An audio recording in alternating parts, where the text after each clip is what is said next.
All right, let's preview the best games of week 9 of college football. And let's start at Kyle Field in College Station. Number 8 LSU travels to take on number 14 Texas A&M. 6:30 kickoff on ABC. Currently, the Aggies are a 2.5 point home favorite and massive football game. These are the only two teams that are undefeated in SEC play. Ted, everyone else has lost the conference game. So whoever wins this football game is feeling really, really good about things. Yeah, and just kind of you look at A&M's schedule, and if they get through this one, I mean, you never know. Obviously, this year because um, it looks like it's going to be one of those where anyone can lose to anyone. But this looks like the most difficult one they've got. They got LSU at South Carolina, which is a tough football team. New Mexico State at Auburn, and then they finish up with Texas at home. I mean, capable, and with their defense and how tough they've been on that side of the ball. Looks like their offense is starting to find something as well. I kind of like A&M in this game. I completely understand why you feel that way. And let's be real. Kyle Field is a factor. Yeah, The, those people are going to be juiced up for this one of one. the biggest games they've had in a while now. And they're feeling really good about Mike Elko leading the program. They got a good team. Like that place is going to be breathing fire. But and I expect it to be a close game. I think this is going to be an awesome football game. In big games like this, Ted, I tend to lean to the team that I feel has the better quarterback and better playmakers. Yeah, And I think that team is LSU. I trust Garrett Nussmeier more than Garrett Nussmeier. And you combine Kyron Lacey and Aaron Anderson in that as well. Like, I trust those guys more than A&M's guys. mm-hmm. Like, Wigman is just, he's up and down. And it's also hard to trust him because everyone says his name differently. Is it Wegman or Wigman? I don't know. I swear, people alternated on purpose. And I've started doing it as well. Beekman. I don't know how to say it. I hear it both ways all the time. But I just don't know if his wide receivers, like, do they have the explosive play capability to match what LSU's got? Because I don't think Lacey or Anderson, like, those guys are going to embrace this stage. They know the entire country is going to be watching. And I expect those guys to ball out. Yeah, So it feels like Nussmeier's confidence is growing. He's starting to play some really good ball. So I feel like LSU has the advantage when it comes to the playmaking ability, but there's also part of me that just wonders, hey, can A&M just hand it to Le'Veon Moss 25 times and run the hell out of it? that's what I think is going to happen. Personally, the way A&M runs the football, what they're close to 220 yards a game running the ball. You know, LSU has found something a little bit defensively, but I I'm not sure about them, especially against the run. I think the game plan for A&M should be relatively straightforward. We're going to run the rock. It's going to be very difficult for their offense to operate at, I like Nussmeier and I do think that he's improved. He'll still make those mistakes though. And I just, maybe I'm making too much of the crowd and the environment. Oh, you're not. Uh, Watching his LSU's offense against the Ole Miss defense. Mm-hmm. I mean, he will take some risks with the football. He absolutely will. Yeah. And I don't know. I don't know. I'm going with the run game. I'm going with the home team. I'm going with the team that I feel like is going to play to their defense. Try and shorten it. Try and keep LSU on the sideline, frustrate their offense, keep them out of rhythm. I mean, I could see it going either way, obviously. And if LSU can turn it into a track meet, then I think they can win the game. But I mean, it's a clash of styles to some degree. Just say you're going with Mike Elko because he's a defensive guy and Brian Kelly's an offensive guy. Just admit it. It's Is fine. it that obvious? Yes, I will. I, I'm picking LSU to win the football game, and I don't like it at all because I'm starting to get really nervous picking against Mike Elko's team. I think the guy's a really good football coach, Yeah. and I think that team's going to be prepared and ready to roll. And I Yeah. do think they have the better defense in this game, but they don't have Kyron Lacey and they don't have Aaron Anderson. They've got True. really good players at wide receiver. I'm not saying they don't, but they don't have those two dudes. So I don't know. Maybe Nussmeier throws 3 picks and this thing is an absolute blowout. Very possible. But I'm hoping You could say at the the same thing about Wegman, though. true. All I want is a good game. I Yeah. want I this think to you'll come get it. down to the last couple drives in the fourth quarter. I am interested to see, can LSU get the running game going with Caden Durham against that A&M front? Oh, Will Campbell versus Nick Scorton. Oh, Yeah. Good that's going matchup to be right there. fun. The Sunday matchup. Did you happen to see the all the plays of Will Campbell against Landon Jackson, that edge guy for Arkansas? No, Oh, they had like a cut up, had all the plays. oh, fantastic battle between two guys that are going to be early picks. Really fun to watch. Nice. I'll admit it. I watched it A couple times. a, Too many. a couple too many. As soon as you woke up, it's the first thing you thought about, grabbed the phone. Yeah. I want to see that third rep again. Oh man, the independent hands. Oh. So you've got A&M. I'll take LSU. I've Deal. got A&M.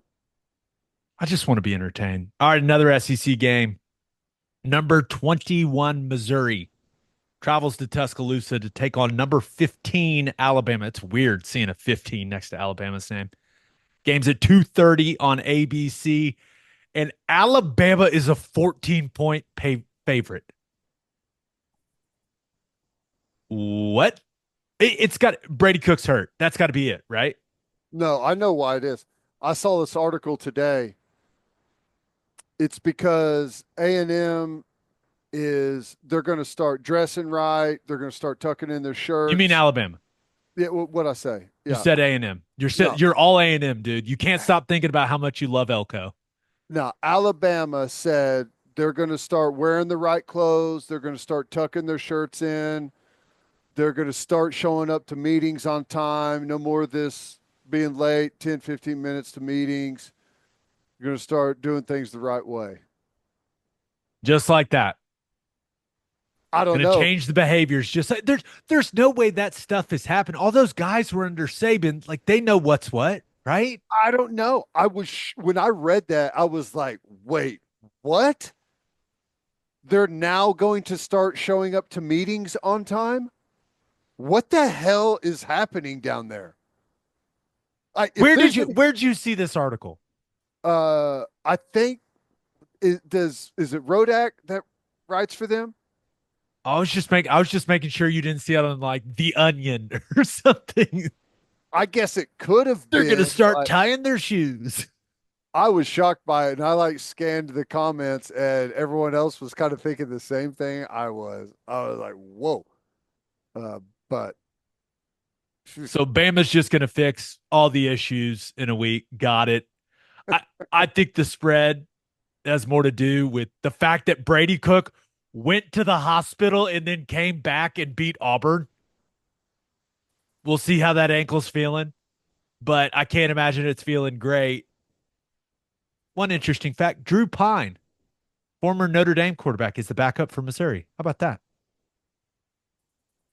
Is this a game where both quarterbacks are banged up? Jalen Milroe did not look good against Tennessee. he didn't. He wasn't running It's like he didn't want to run. His arm, I don't know, it looked off, right? Yeah, it did. I And don't I'm not know. trying to take any credit away from Tennessee's defense, the way that they played in that game, but he did not, I don't know, he just didn't look like the explosive, dynamic guy that we're used to seeing. No, I agree. Um, and yeah, I don't know. I don't know what that is. I don't know if that was maybe you were starting to see some of the frustration come through. I have no idea.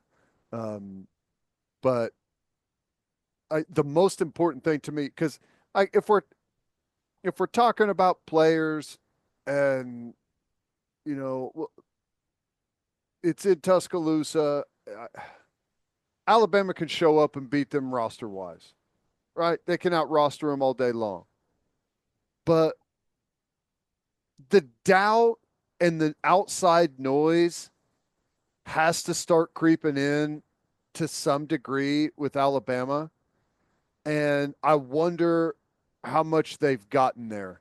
I mean, whenever things happen like this and things start to come off the rails, you fall back on your discipline, you fall back on your principles, you fall back on your trust of teammates. And I just don't know where Alabama is on any of those things right now. Yeah, I'm with you. But then again, I also like, can Missouri run the ball against Alabama? We just saw Tennessee run it all over 'em. The way I've seen their backers play, I would say yes. So if Marcus Carroll and Nate Noel can rack up some yards and they can stay balanced offensively, it's hard to imagine that Brady Cook's going to be running around all over the place with that ankle, but who knows? I, But Missouri couldn't run it against A&M at all. So I think this is an extremely interesting football game. I do too. I mean, I watched, and I don't know that the numbers were just overwhelming, but I watched South Carolina do some really nice things in the run game at times against Alabama. And I don't think South Carolina's all that great of a rushing football team. So I don't know. It's so hard to pick because you have a team that's at home with one of the best rosters in college football against a team that's not playing very good. Quarterback may or may not be in the game. It's so far been a disappointment what the season's been. Like it should be Alabama 14-point favorite. Maybe I'm stupid to even question it.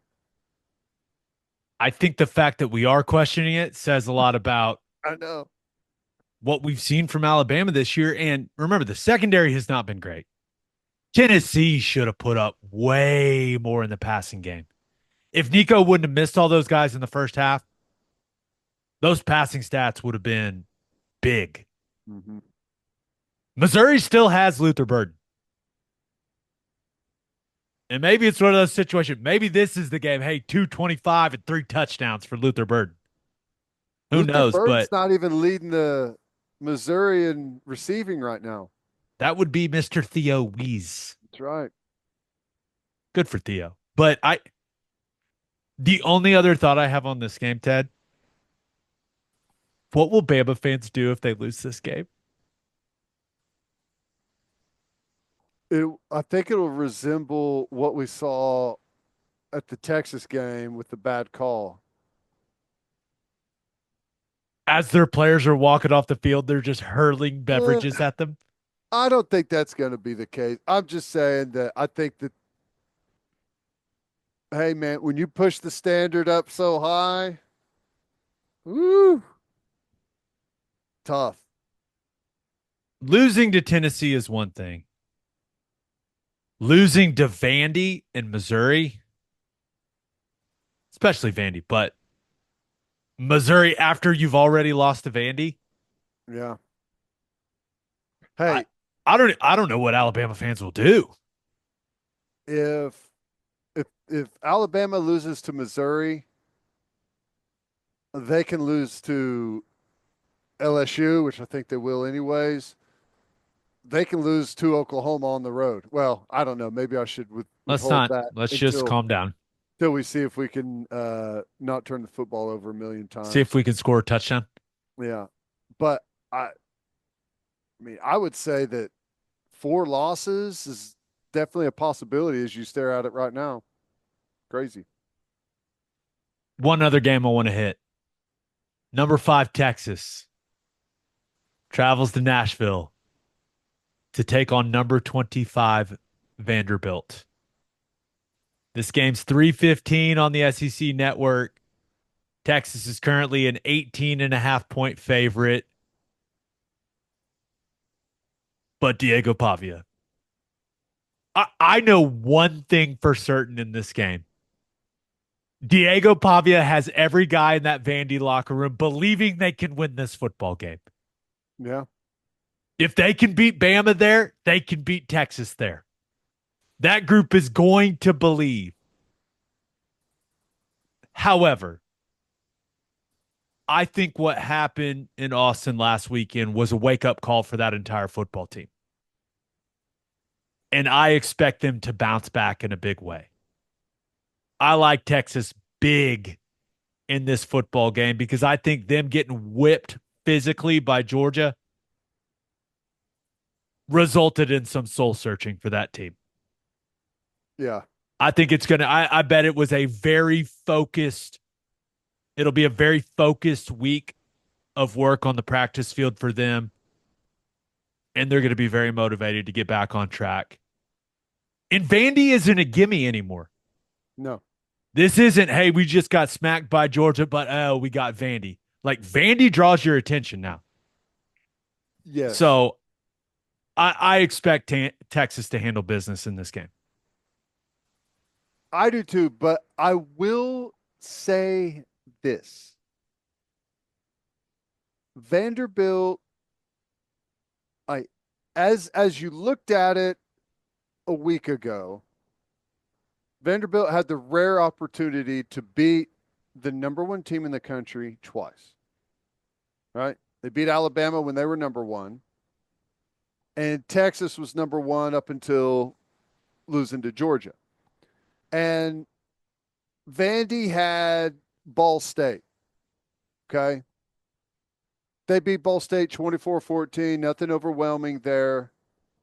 But you know that they have been gearing up for this game. Texas is coming off OU Texas, straight into Georgia at home. They've spent a ton of capital on being prepared for those two games. And then here comes Vanderbilt, right? Which, say what you want, up until recently, that's a checkmark game. We'll handle business there. Not the case anymore. So that's the one thing that has me at least thinking that something interesting could occur here. Oh, Texas is going to be, you know, I think many interesting things can occur. I think the most interesting thing is how does Quinn Ewers look early in this football game? no doubt. And he was uh, he was fine in the second half of the Georgia game. I don't think he didn't light the world on fire, or at least that's not how I saw it. What happens if he comes out and he's shaky again? He never really lights the world on fire. I mean, it's not necessarily his style, but I know what you're saying. I would just be very interested in seeing how Steve Sarkisian would handle that. Like if they can't get it going early offensively against Vanderbilt, what happens? I We'll don't know. see. I also know this. There's no way I would lay this many points against Diego Pavia playing in that construction site. No chance. Hard hat territory over there. No chance. That is a guy I want no part of betting against. No thanks. I just, as much as I would love to see Vandy win or even like play the thing really close, it's very difficult for me to see Texas's defense, him doing the same thing to Texas's defense that we've seen, like just kind of going out and gaming, they're so athletic. But hey, crazier things have happened. I'll take Texas to win the football game, but I hope there's some drama late. I want the Pavia show. That's what I want. That's what I want to watch. I mean, can you imagine if that's the case? I mean, you'd have two number one teams in the country previously in conference, now with two losses. I don't think Vandy's going to win the game. I like Texas to win the football game, but what one thing I do hope is that Vandy fans show up and support that team. They Oh deserve my it, man. God. I can't imagine that it's not the biggest environment they've ever had. Did you see the environment though when they beat Bama? There was Bama fans everywhere. Well, yeah, because they didn't know they were going to beat, they were 2-2 at the time. I understand, but I all I want is for the good people of the city of Nashville to support that football team because those guys deserve it. Yeah. They're putting a really good product out on the field. So I do have one more thought on this game. Okay. Over the last couple of years, I've heard several people talk about it, but there's going to come a day where a college football player sues the NCAA for the ability to just keep playing college football, saying that the NCAA is restricting their earning potential with the eligibility limit. Mm-hmm. I want that player to be Diego Pavia. I want to watch this guy play college football forever Lifetime college football player. Hey, because he's not gonna go to the NFL. He's gonna just kind of disappear. We should be able to watch this guy entertain us on Saturdays for the next 10 years. I'm fine with it. he'll be the Vanderbilt version of Cam Rising. Yes. Perfect. That'd be perfect. Does anybody say no? Like, would No, of anyone not want to see 5 more years of Diego Pavia at Vanderbilt? course they want to see it. Gets the people going. It would be awesome.